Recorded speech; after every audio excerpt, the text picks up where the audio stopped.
Gracias por acompañarnos. Esta tarde iniciamos el ciclo de conferencias titulado Muertes históricas de grandes liberales mexicanos y tenemos el gusto de iniciarlo con la presencia del doctor Jorge Fernández Ruiz, a quien le agradecemos que esté con nosotros y le doy la bienvenida a nombre de la doctora Patricia Galeana, la directora general de este instituto.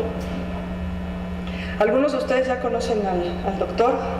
Sé que aquí están sus alumnos, pero para quienes no lo conocen, voy a leer brevemente algunos datos de su currículum. El doctor Fernández Ruiz es doctor en Derecho por la Universidad Nacional Autónoma de México, es maestro en Administración Pública por el Instituto de Estudios Superiores en Administración Pública y licenciado en Economía por el Instituto Politécnico Nacional. Es investigador de tiempo completo en el Instituto de Investigaciones Jurídicas de la UNAM y forma parte del Sistema Nacional de Investigadores. Ha publicado varios libros, entre ellos podemos mencionar Un reformador y su reforma, El Estado empresario, Juárez y sus contemporáneos, y El poder legislativo. Además, por supuesto, es catedrático de la Facultad de Derecho, del Instituto de Investigaciones Jurídicas, de la División de Estudios de Posgrado en la Facultad de Derecho y en la Facultad de Estudios Superiores de Catlán también. Así que bueno, queda con ustedes el doctor Jorge Fernández Ruiz, quien recordará, quien nos hablará del liberal don Valentín Gómez Farías. Adelante, doctor. Bienvenido.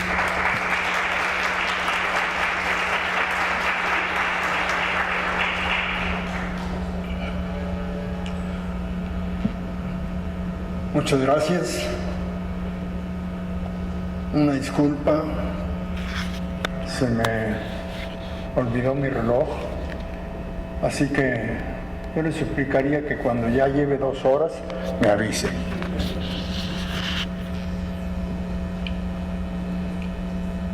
Pasado mañana, 5 de julio, se cumplirán 155 años del fallecimiento del doctor Valentín Gómez Farías, nacido el 14 de febrero de 1781 en la ciudad de Guadalajara.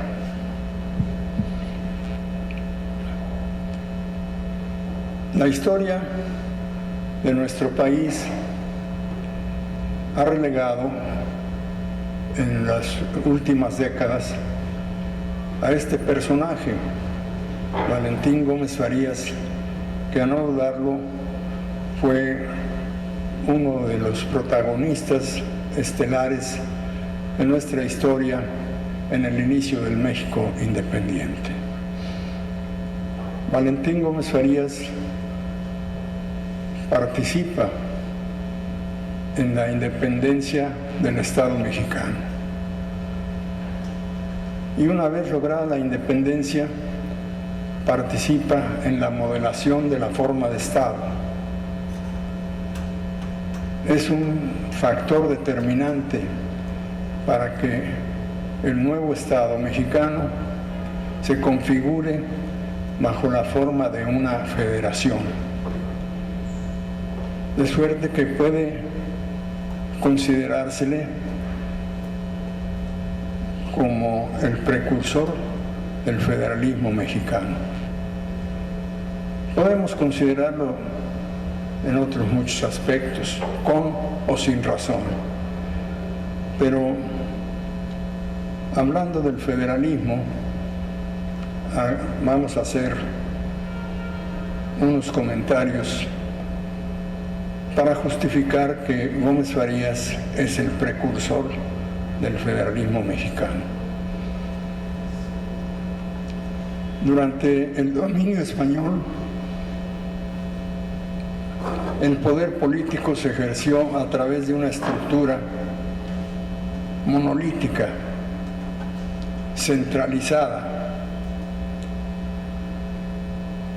Cuando se produce la independencia, algunos pretenden destruir esa organización monolítica, fragmentarla y distribuir el ejercicio del poder en distintas instancias. Son los partidarios del federalismo. Por contra, hay quienes desean que se conserve la estructura de la colonia, la estructura monolítica de la colonia, la estructura centralizada.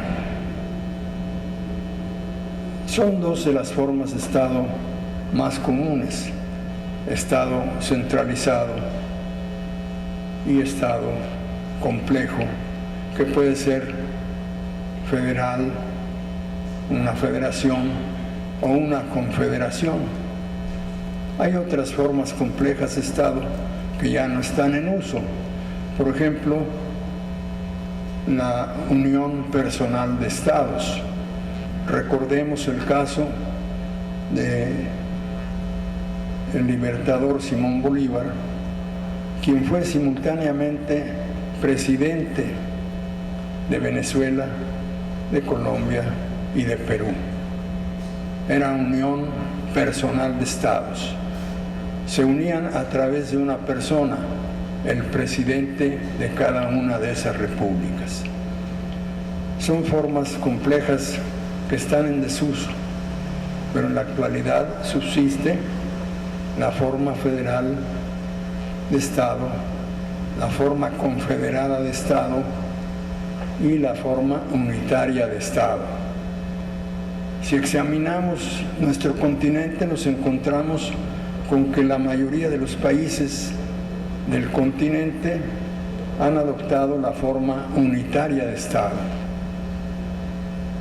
Guatemala, Belice, El Salvador, Honduras, Costa Rica, Nicaragua, Panamá, Colombia, Venezuela, Ecuador, Bolivia, Perú, Chile, Chile, Uruguay y Paraguay son estados centralizados, unitarios. Son federales únicamente Canadá, Estados Unidos, México, Venezuela, Argentina y Brasil. Mayoría de estados unitarios.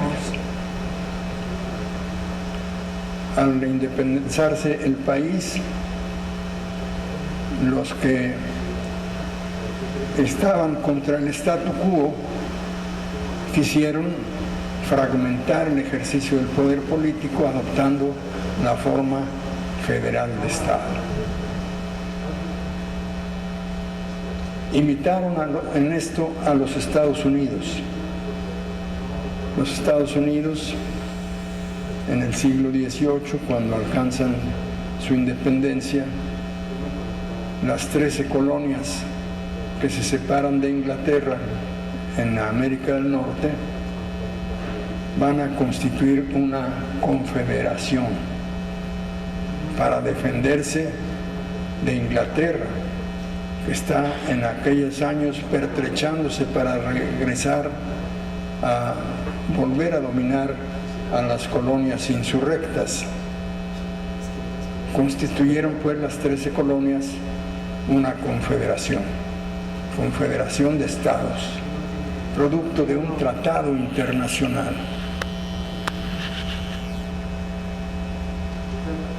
En los objetivos de la confederación, aparte de la defensa militar contra Inglaterra, agregaron algunos otros. Por ejemplo, objetivos comerciales. Pero la forma confederada no satisfizo las expectativas de las 13 colonias y entonces optaron por formar una federación. ¿Cuál es la diferencia entre confederación y federación? La diferencia estriba en que la confederación es una unión de estados soberanos. Se unen mediante un tratado internacional. Cada uno de los estados confederados es una de las partes del pacto confederado. En cambio, en la federación se unen diversos estados que desaparecen de la comunidad internacional para dar lugar a un solo estado. En la comunidad internacional no figura ni Aguascalientes, ni Baja California, ni Baja California Sur, ninguno de los 31 estados de la República Mexicana forman parte per se de la comunidad internacional. Es un solo estado, el Estado mexicano. Desaparecieron los estados de la comunidad internacional. Fueron sustituidos por un solo estado, el Estado federal. Este Estado federal se constituye no mediante un tratado internacional, sino mediante una constitución. La confederación puede disolverse en cualquier momento porque los estados parte ya no quieran continuar. O puede uno de los estados confederados separarse, o dos o tres. En la federación el pacto es ad perpetuum. El que entró ya no se sale. Esas, diríamos a grandes rasgos, son las diferencias entre federación y confederación. En México, en 1821, el país optó por un Estado unitario, un Estado centralista, con un gobierno monárquico. La patraña del Plan de Iguala y los tratados de Córdoba establecía que el país se independizaba, pero le ofrecía el gobierno, la corona, a Fernando VII o a alguno de su familia, a quien él designara. Fernando VII no aceptó aquella patraña, rechazó el Plan de Iguala, como rechazó el Tratado de Córdoba, que fue suscrito sin su autorización. No admitía la independencia del país y no designó a nadie para que ocupara el trono de aquel naciente imperio mexicano. De cualquier manera, México, al independizarse, constituyó un Estado unitario. Seguía todo igual, simplemente se cambió a Fernando VII por un emperador mexicano, por Agustín de Iturbide. Las cosas siguieron igual. De eso se trataba. Los factores reales de poder pretendían que siguiera existiendo el statu quo de la colonia, que se vio amenazado por la expedición de la Constitución de Cádiz en 1812 y que se volvió a ver amenazado posteriormente en 1821 al restablecerse la Constitución de 1812. Aquella Constitución, la PEPA le llamaron, porque se promulgó el 19 de marzo de 1812, día de nuestro Señor San José. Entonces era el día de las Josefinas. La Constitución gaditana fue por eso conocida por el vulgo español como la PEPA. Pues la PEPA sometía al monarca español al derecho, al imperio de la ley, lo cual era inadmisible para los jerarcas eclesiásticos y desde luego para el rey y para la nobleza. Sin embargo, hubo de admitir, aceptar la Constitución de Cádiz y jurar, como tantos perjuros, el cumplimiento de la Constitución gaditana. Fue la Constitución de Cádiz,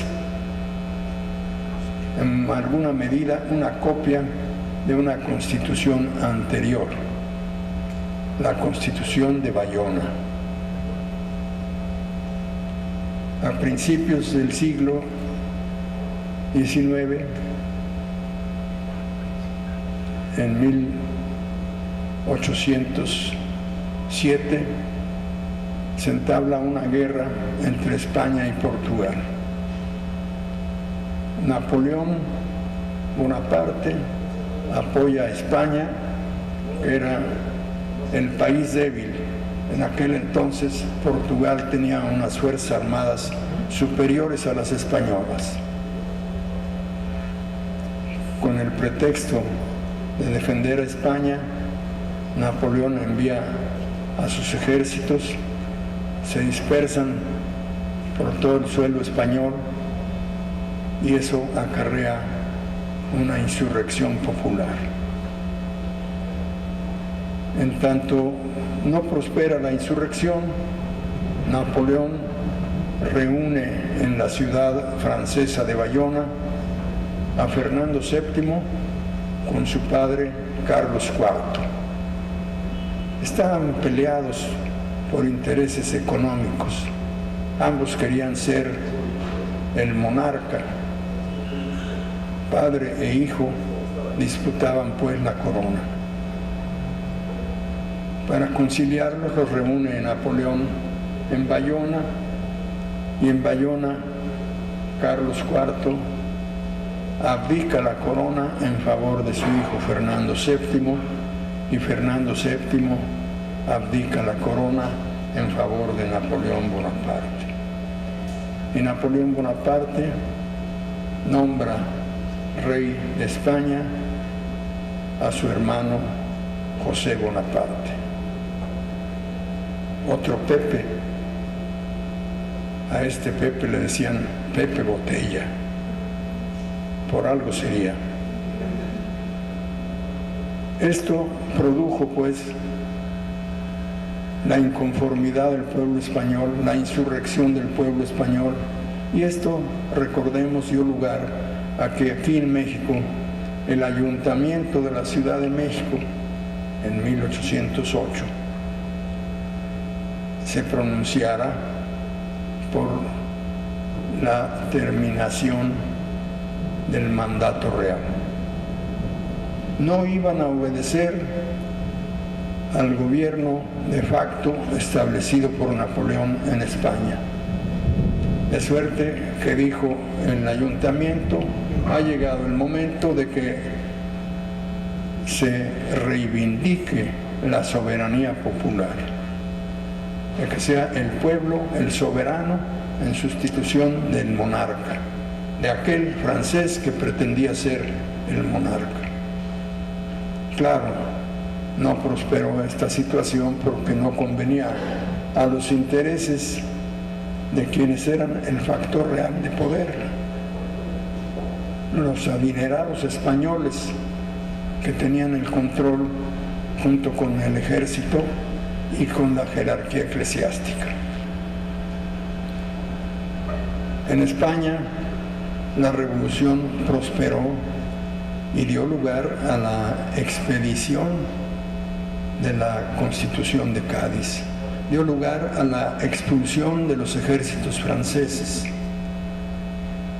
Y entonces Fernando VII, con tal de ser el monarca español, juró cumplir y hacer cumplir la Constitución española.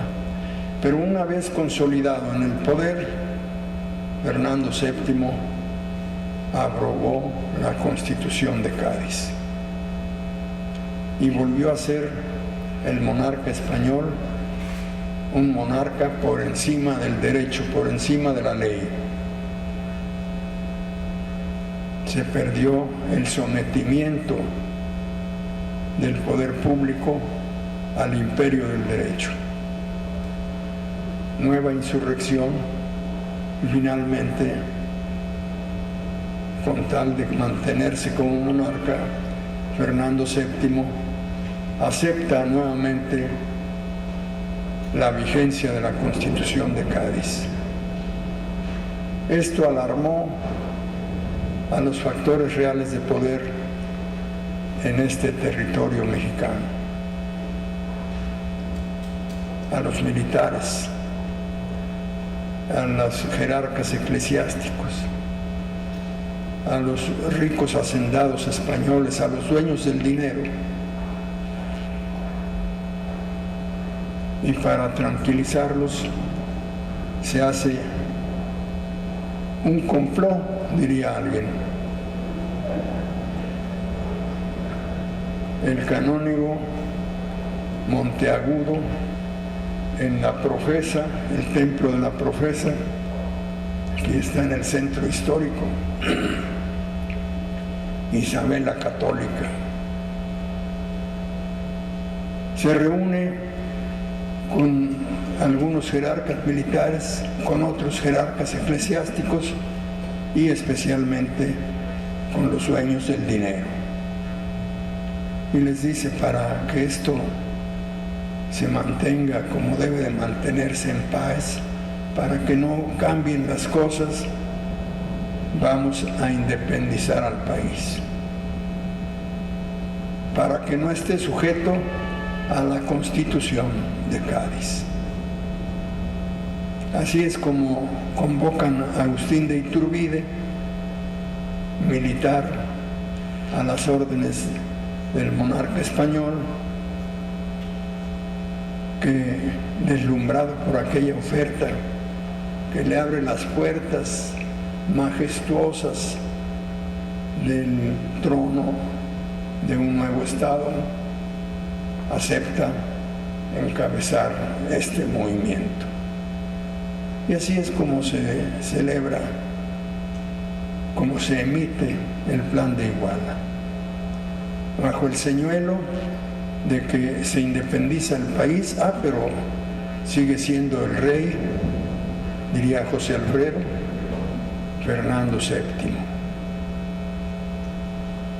Si no quiere, un hijo de él, una hija de él, un sobrino, una sobrina, un nieto,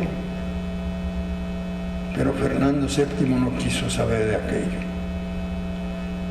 Estas ideas se ratificaron en los tratados de Córdoba que celebró Juan O'Donojú, que venía como nuevo virrey de México, y que en Córdoba lo intercepta Iturbide y lo convence para que se sume a esta idea y suscriba a nombre del Imperio Español el tratado allí en Córdoba. Bien, así las cosas. Encontramos el país en vías de establecerse como una monarquía, en vías de establecerse como un Estado unitario. Todavía dice, no hay una constitución. Se convoca a un Congreso Constituyente. Este Congreso Constituyente se instala en 1822. En la iglesia de San Pedro y San Pablo, allá por las calles del Carmen, en la zona del centro histórico. Y allí los designados como diputados constituyentes, entre ellos Valentín Gómez Farías, juran constituir a la nación. Juran constituir a la nación como un Estado unitario, con un gobierno monárquico, un Estado confesional. Solo se admitirá la religión católica. Estaba constituido ya el país. Estaba aceptándose que se habían de respetar el Plan de Iguala y los tratados de Córdoba. Eso era la Constitución. Allí se establecía la forma de gobierno, la forma de Estado, la intolerancia religiosa, el Estado confesional. El país estaba pues constituido de acuerdo con aquellos documentos. Lo demás era convalidar aquella estratagema. Se instaló el Congreso y a poco de haberse instalado,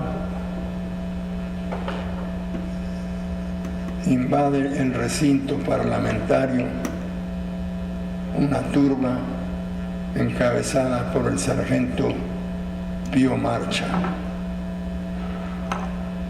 Llegan en estado agresivo. Había corrido el pulque con generosidad en las gargantas de aquellos amotinados que exigían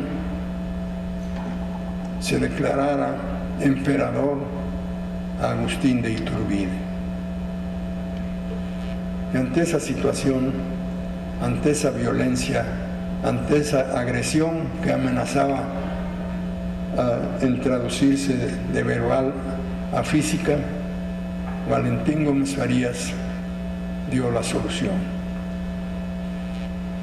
y propuso que se reconociera, que se admitiera nombrar a Agustín de Iturbide emperador a condición de que éste se comprometiera a respetar la Constitución que habría de expedir aquel Congreso supuestamente constituyente. Y de esa manera se solucionó aquel primer problema constitucional.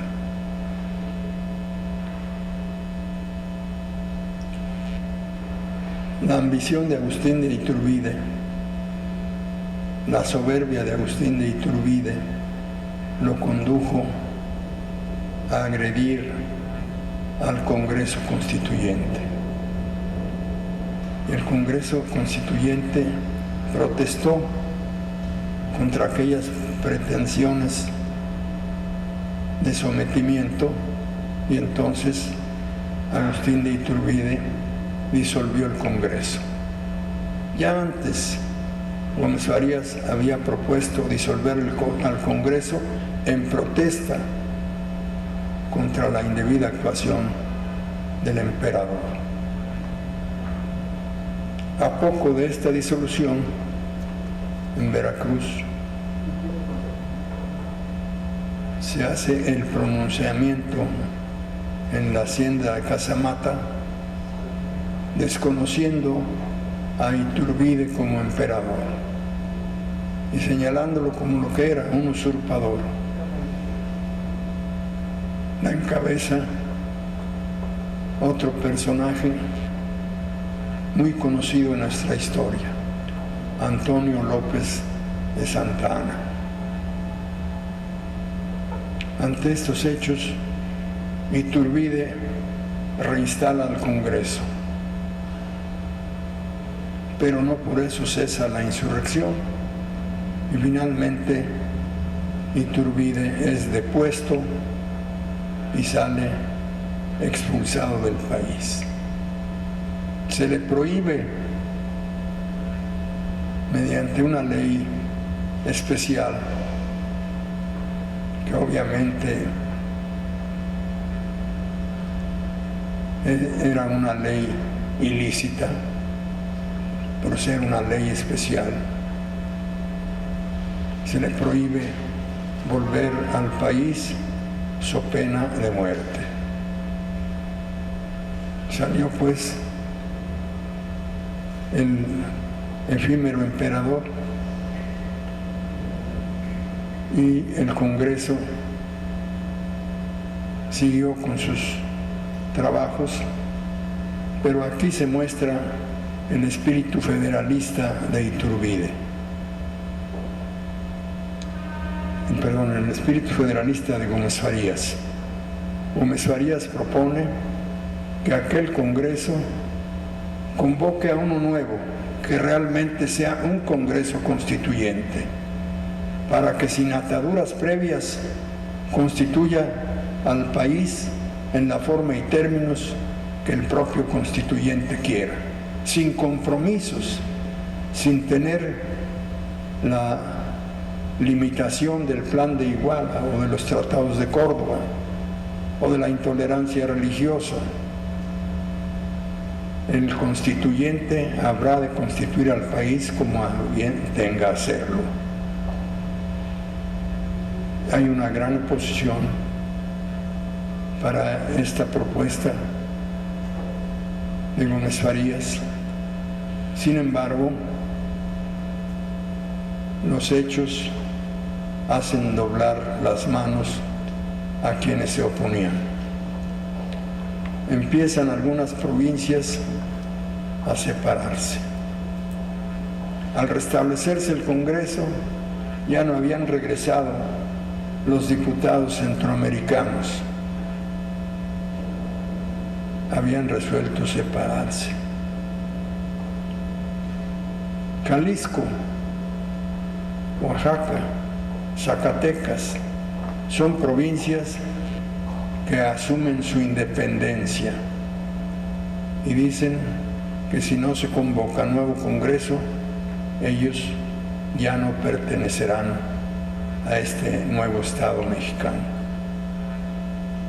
Ante esta situación se admite convocar a un nuevo Congreso.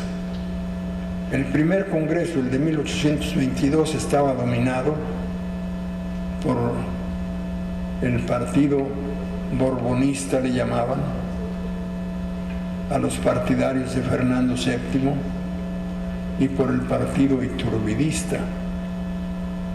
Los insurgentes eran una minoría insignificante.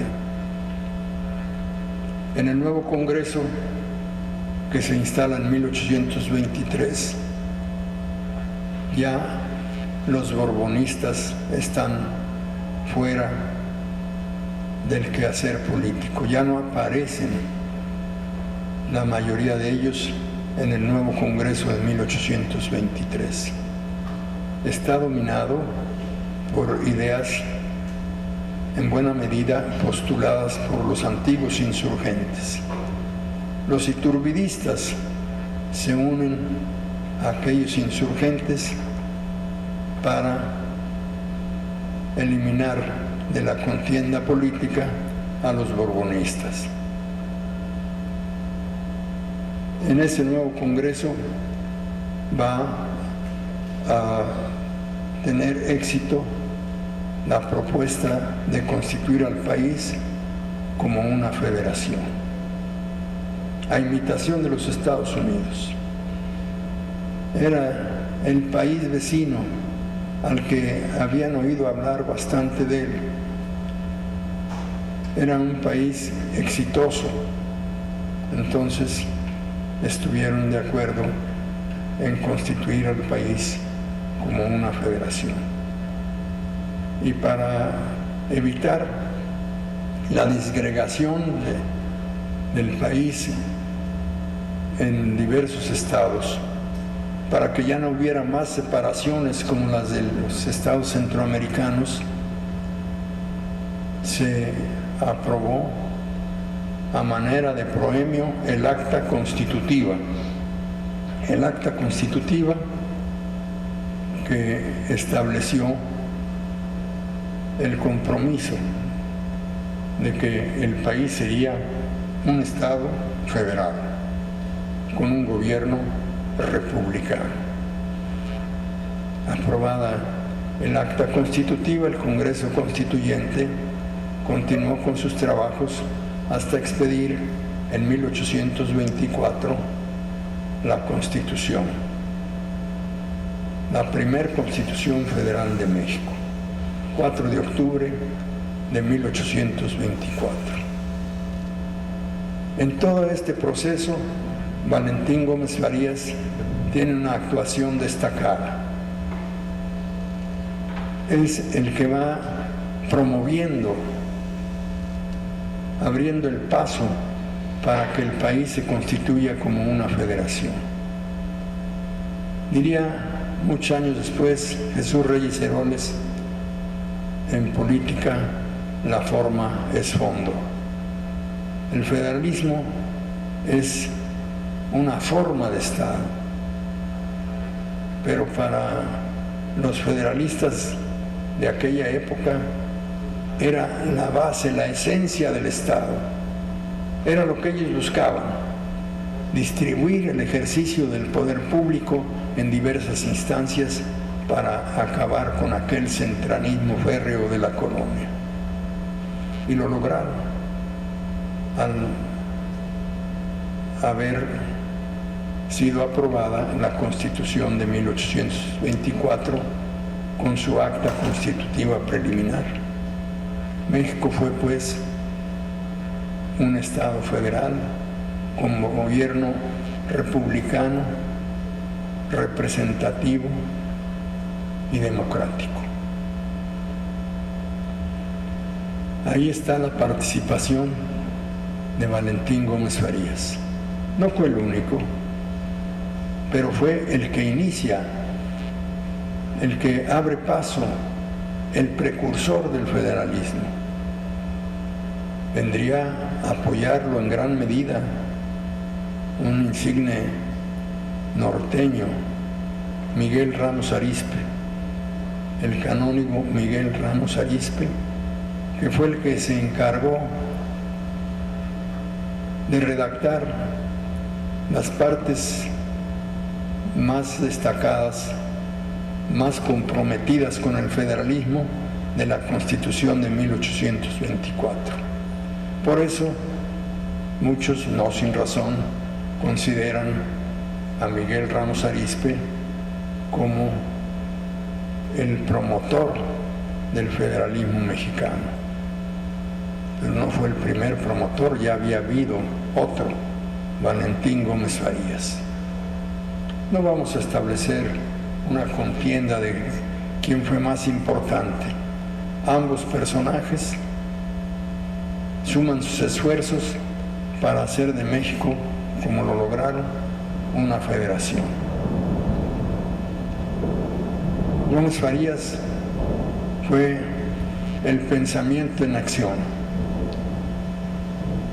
Ramos Arizpe, diríamos, fue la idea en reflexión.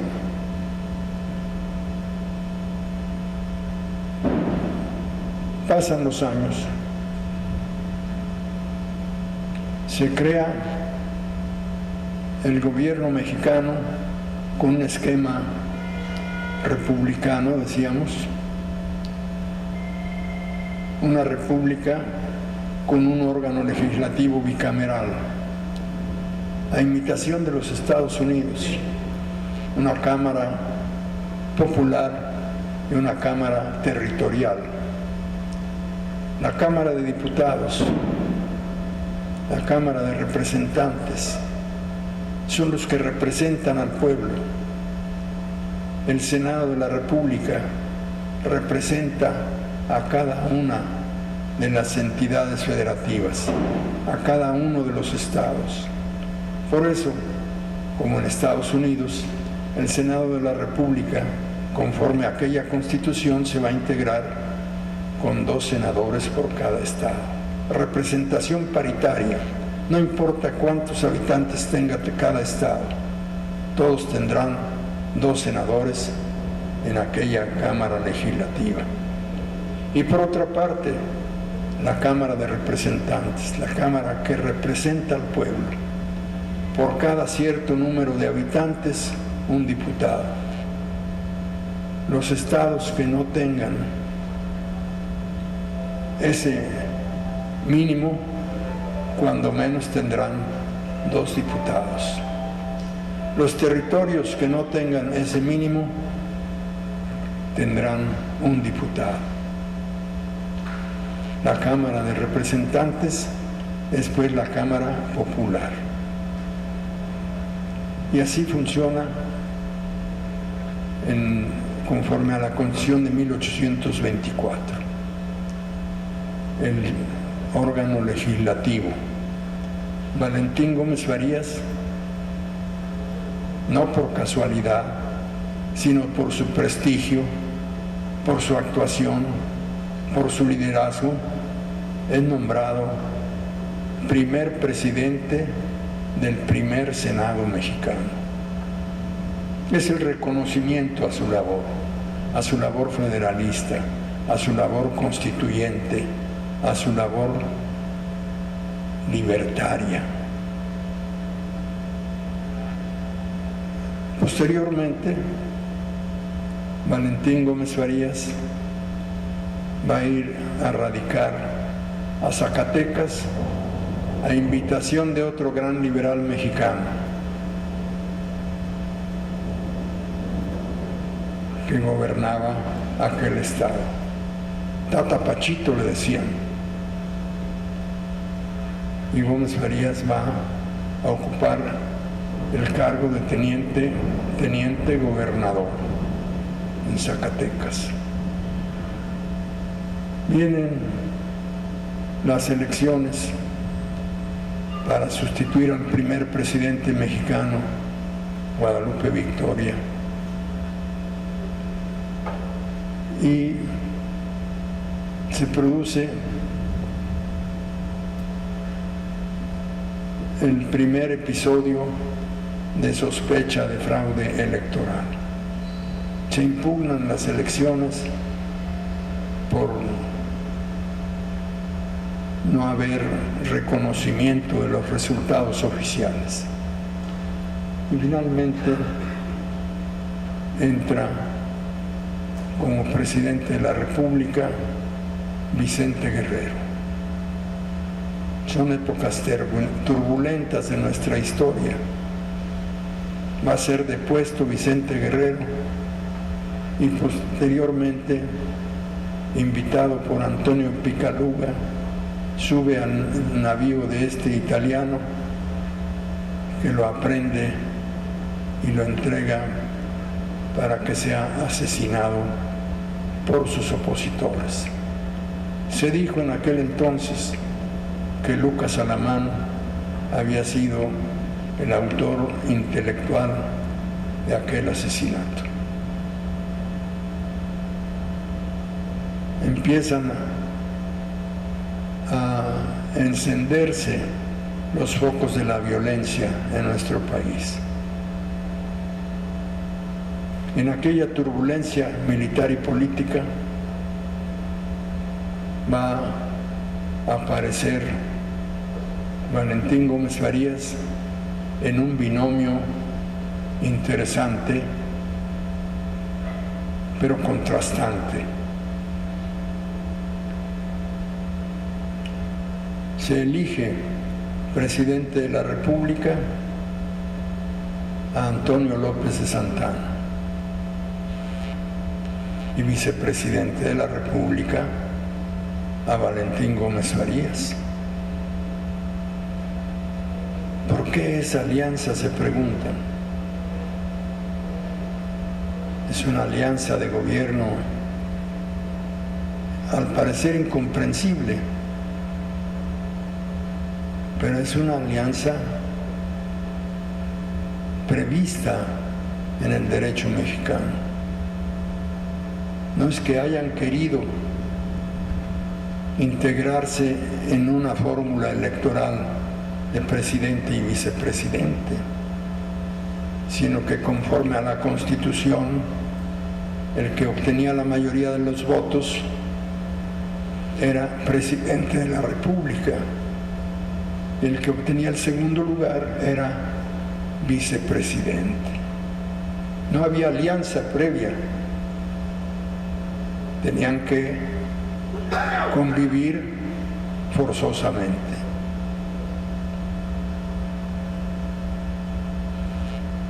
No era una elección directa, la del presidente de la República, sino que al presidente de la República lo elegían las legislaturas de los estados. Y Antonio López de Santana obtuvo la mayoría de los votos de la legislatura de los estados. Gómez Farías obtuvo el segundo lugar, por eso fueron presidente y vicepresidente. López de Santana no se presenta a asumir el cargo de presidente en la fecha prevista por la Constitución, razón por la cual el vicepresidente asume la presidencia. 1833. Entre 1833 y 1835, en 3 breves lapsos, ocupa la presidencia de la República Valentín Gómez Farías. Son unos cuantos meses, pero fue más que suficiente para que el reformador Valentín Gómez Farías simbrara desde sus raíces al Estado mexicano. En unos cuantos meses inicia una labor reformista sin precedentes en la historia del país. Va a acabar con la intolerancia religiosa. Va a acabar con los votos monásticos. Va a acabar con el diezmo eclesiástico.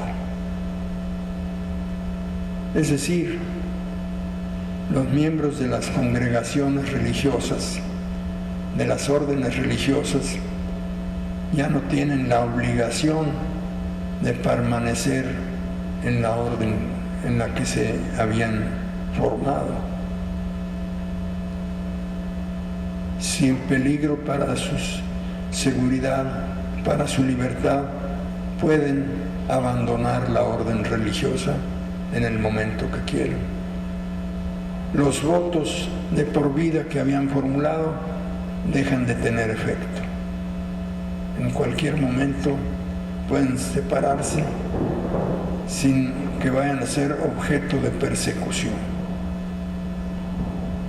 El impuesto eclesiástico deja de ser obligatorio. Ya no hay que pagar el diezmo. Ya se va a poder profesar cualquier religión. Se acaba la intolerancia religiosa. Deja el país de ser un estado confesional. Sacude al país también en materia educativa. Es la primera gran reforma educativa de nuestro país. Suprime a la Real y Pontificia Universidad de México, baluarte del Estado confesional. Esta es una hazaña inimaginable en aquella época. ¿Quién hubiera osado suprimir la Real y Pontificia Universidad de México? Allí donde se fortalecían los dogmas, allí donde se abrigaba el fanatismo, allí donde se formaban los educadores. ¿Qué educadores iba a producir el país a través de esa universidad? Los educadores que habrían de mantener en el fanatismo y en la ignorancia al pueblo de México. Medida radical. Se cierra la Real y Pontificia Universidad de México.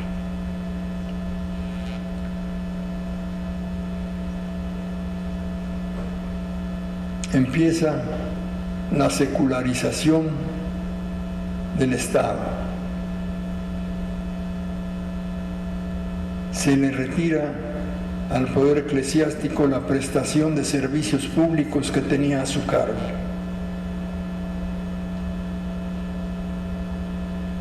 La Iglesia Católica tenía a su cargo el servicio de educación. Lo va a prestar el Estado. Tenía a su cargo el servicio de salud. Lo va a prestar el Estado. En la secularización, pues, de los servicios que ahora se convirtieron en servicios públicos por estar a cargo del Estado. Son medidas drásticas, increíbles, irritantes para los afectados.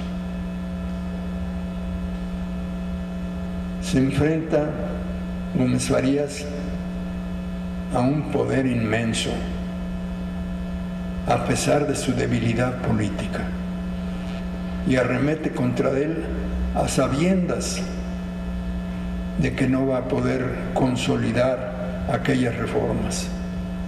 Así lo dice en una ocasión: iniciemos estas reformas conscientes de que no podremos defenderlas finalmente, que toque a otros la gloria de su consumación. Es pues un Quijote reformista.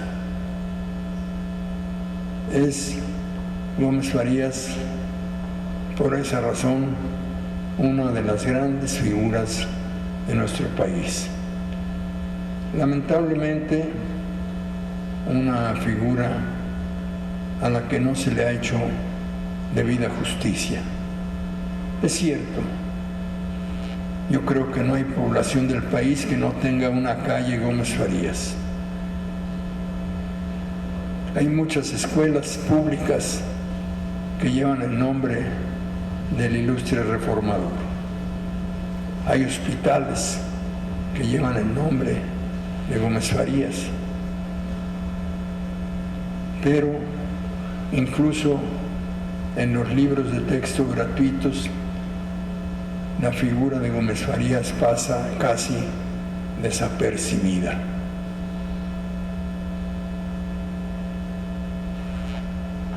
En la calle de Augusto Rodán, en el número 12 de la calle de Augusto Rodán, está la casa donde murió el doctor Valentín Gómez Farías. Frente a la iglesia, frente a la parroquia de San Juan, en Mixcoac.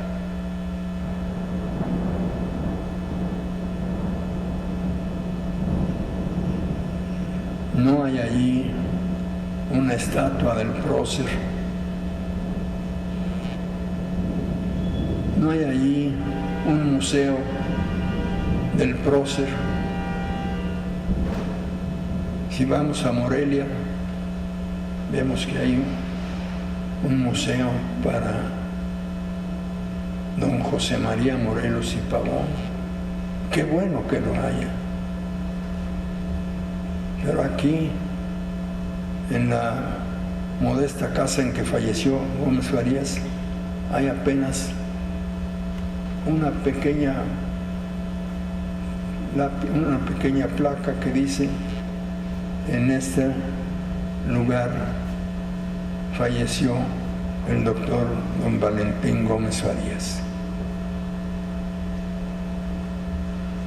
5 de julio de 1858. No hay mayor explicación.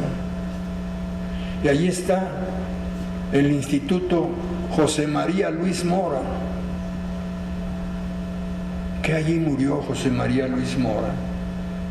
No. ¿Allí vivió José María Luis Mora? No, no. ¿Por qué entonces tratar de borrar la imagen de Gómez Farías poniéndole el nombre de otro prócer mexicano, de un gran intelectual.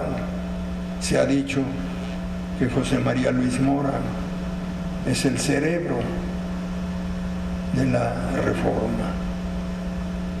Es sin duda un pensador ilustre, un liberal ilustre, pero en este caso no es bueno combatir el fuego con el fuego.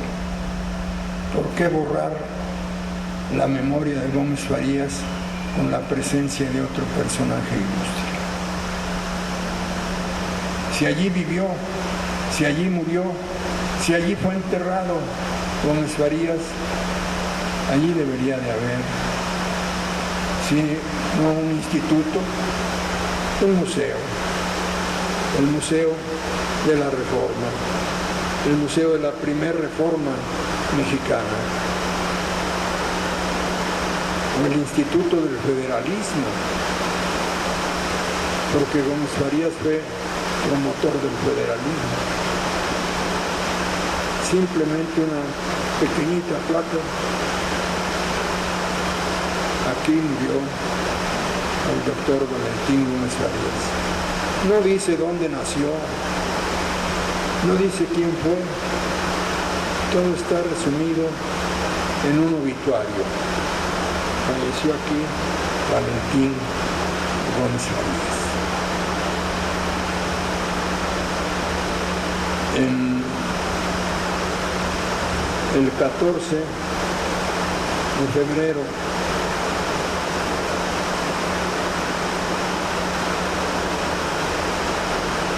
de 1981,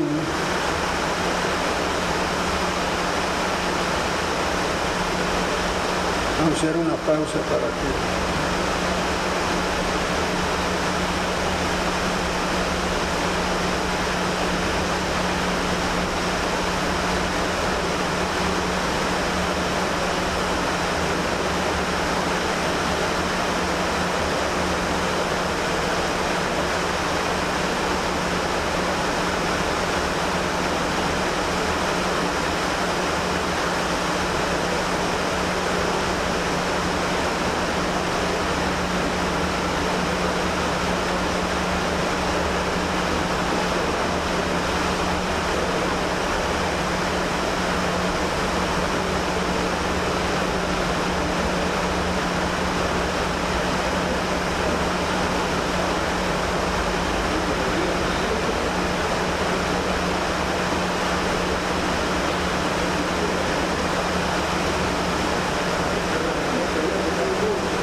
¿Estoy? Sí, bueno. Sí. ¿No?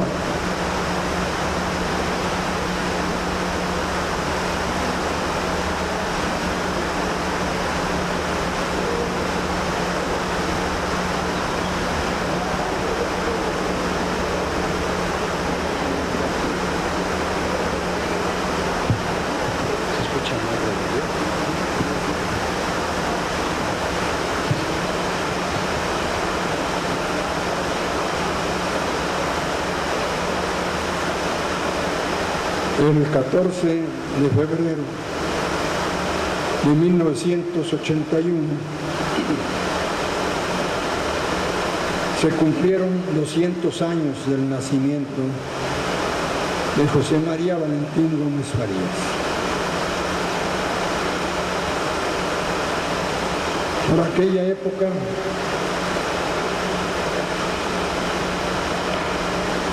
yo propuse que el año de 1981,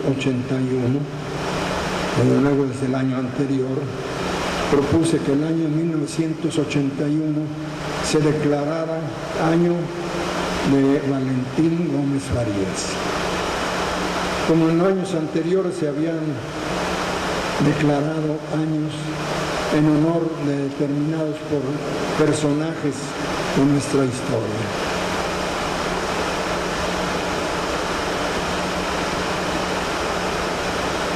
El más persistente es el año de Hidalgo.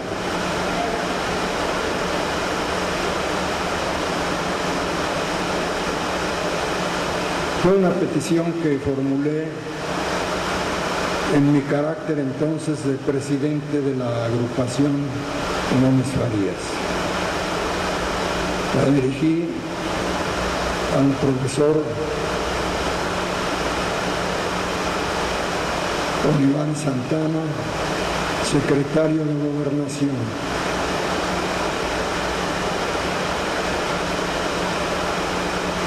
Propuse además que se emitiera una moneda conmemorativa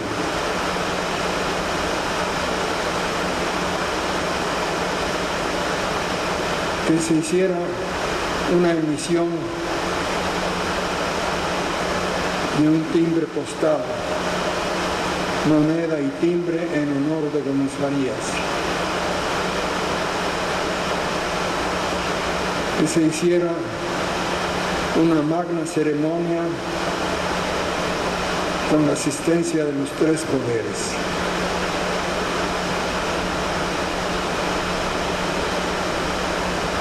No se puede todo, pero hubo una magna ceremonia con asistencia de los tres poderes en el Teatro de Gollado en la ciudad de Guadalajara. El presidente José López Portillo, el presidente del Congreso de la Unión, el presidente de la Suprema Corte de Justicia de la Nación, estuvieron presentes en ese acto de homenaje a don Valentín Gómez Farías, en el que el gobernador del estado de Jalisco, Flavio Romero de Velasco, pronunció un espléndido discurso. Se rindió el homenaje. Pero la nota que destacaron los periódicos no fue la figura del doctor Valentín Gómez Farías, sino fue la figura de José López Portillo. El incienso se quemó no en honor del prócer, sino del presidente. Fotos en los periódicos en los que el presidente recibe la medalla Valentín Gómez Farías. No se emitió una moneda, no se hizo una emisión de una moneda, miles de monedas, de 5 pesos, de 10 pesos, de 20 pesos, de 1 peso, con la efigie de Gómez Farías. No, se hizo no una moneda, sino una medalla irrepetible, de esas que cuando se hace la medalla se rompe el molde. Nada más se puede troquelar una sola medalla porque el molde ha quedado roto. Nada más una persona tendrá esa medalla. Esa medalla, doctor Valentín Gómez Farías, se lo otorgó al presidente José López Portillo. Esa fue la noticia.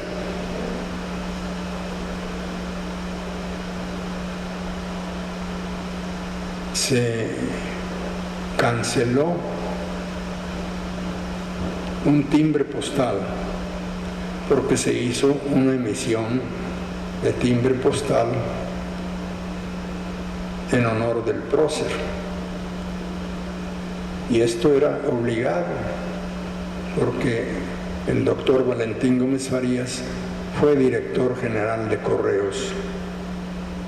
Así que por esa razón aceptaron que se emitiera el timbre postal. Y el timbre postal tiene un valor especial cuando lleva el primer matasellos. Entonces hace una ceremonia, como en este caso se hizo una ceremonia para cancelar uno de los ejemplares de ese timbre postal. ¿Y saben quién fue el que canceló el timbre postal? José López Portillo. Nuevas fotos. Gran acontecimiento. El presidente cancela un timbre postal. ¿De quién era? Pues ya no me acuerdo, pero el presidente fue el que hizo aquel acto heroico, cancelar el timbre postal. El presidente recibió la medalla.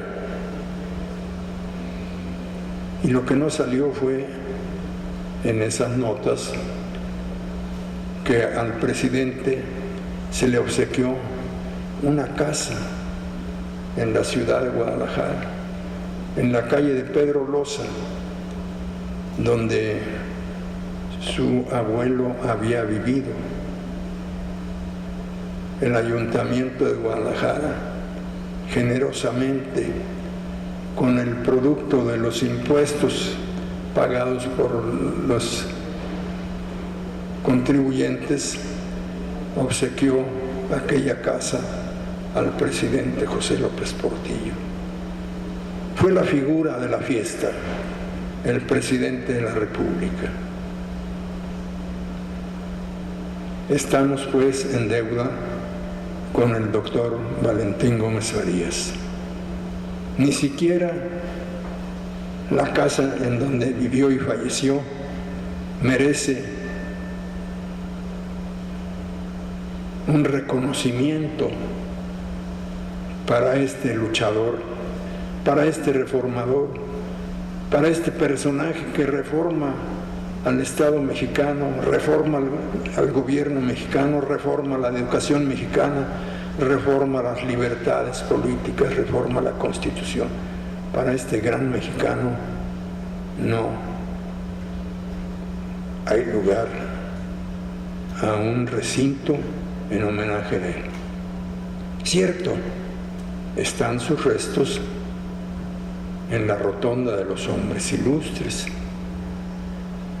pero ese lugar donde él vivió, donde él pasó su enfermedad última, donde él falleció, se utiliza para honrar a otro personaje, sin duda con méritos. Pero ¿por qué ahí?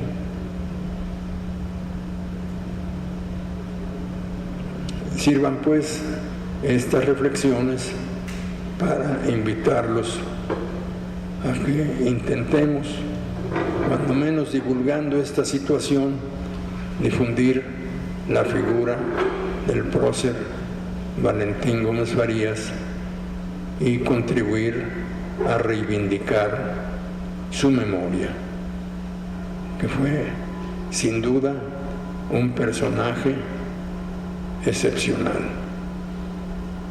Su obra habla de sus grandes méritos.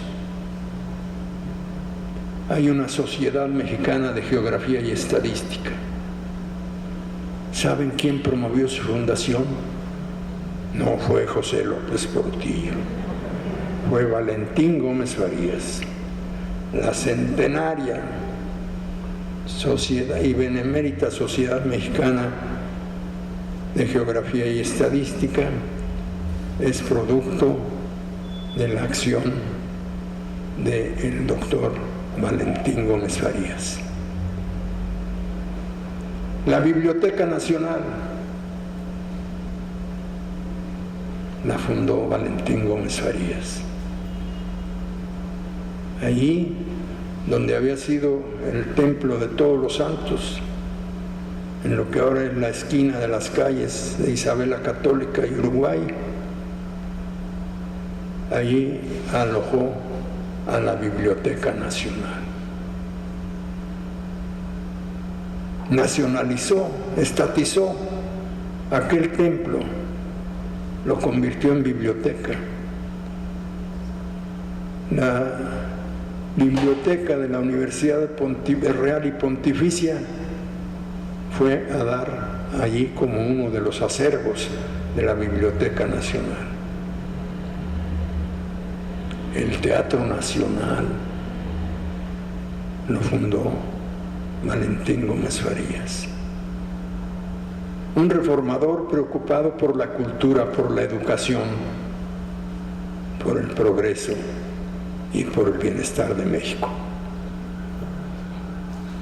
Gracias.